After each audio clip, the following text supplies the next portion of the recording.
The plan tonight is we will be doing a split dye of Mermaid's Wish and Peri. Kapag ganito yung buhok ko while going on live, it's not gonna inspire them to color their hair. So, ayan. Kaya tayo mag-retouch right now.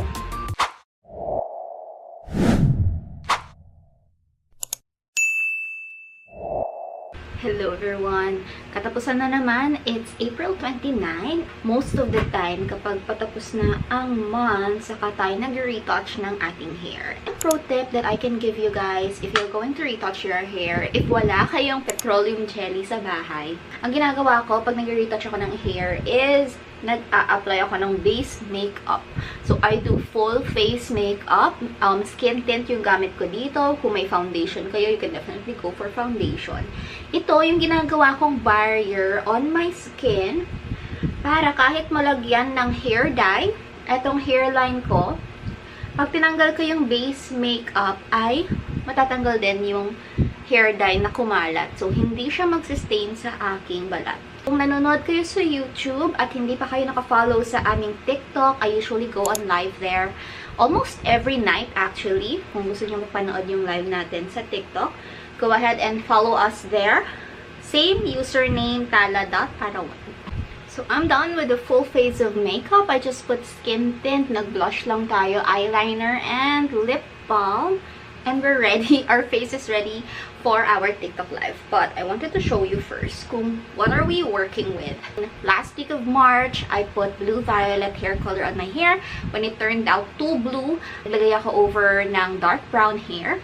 And then, 2 weeks after dark brown, I put red. This is how it's faded.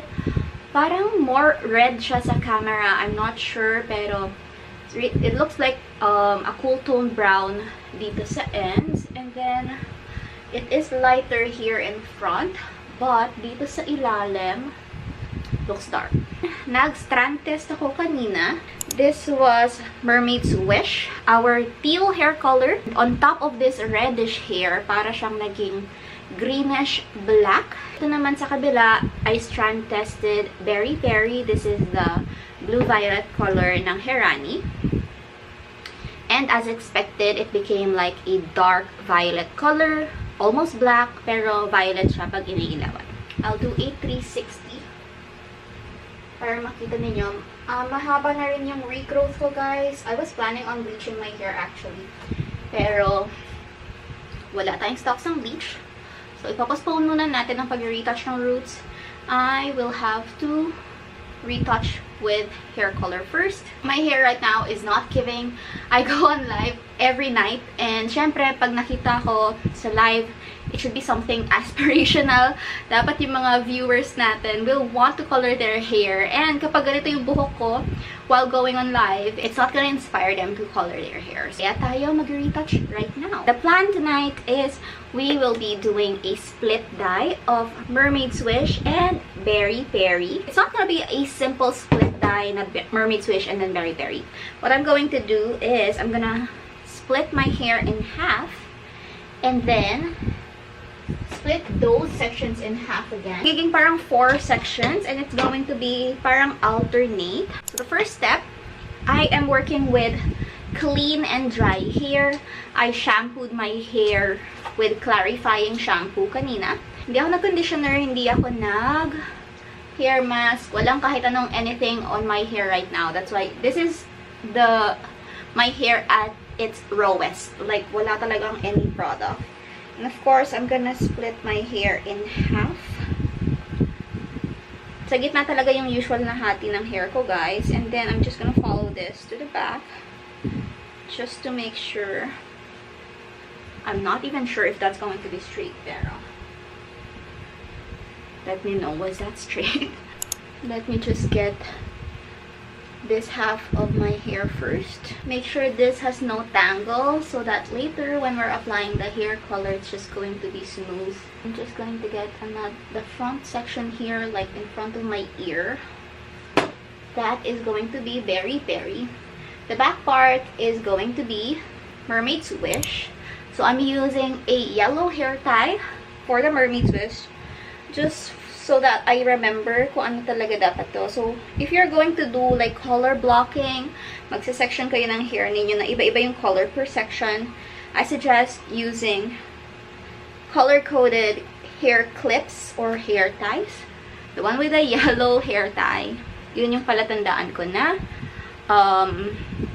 Mermaid Swish yung ikukulay ko doon. The blue hair tie will be Very Peri. So, I'm just gonna tie this off. And then, let's work on the other side.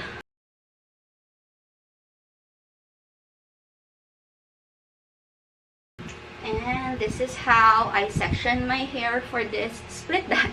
So, this is the fun part. We actually did the application ng hair color conditioner during our TikTok live. You literally just have to apply this generously on your hair. You don't need to rush. You just need to make sure that you don't miss any hair strands para pantay yung kalalabasan ng inyong hair color. So, this is my current hair. I saturated it really well and I'm excited to see how this will turn out. Feeling ko super dark yung kalalabasan neto, like almost black siya, pero makikita yung kanyang kulay under direct sunlight. What I'm worried about is how this will fade. So, isasama ko rin siguro dito sa video na to, or maybe in the next video, how my hair color will fade. This is my Mermaid Swish and Very Peri split dye. The next time you will see me, this will be dry and makikita natin ang result.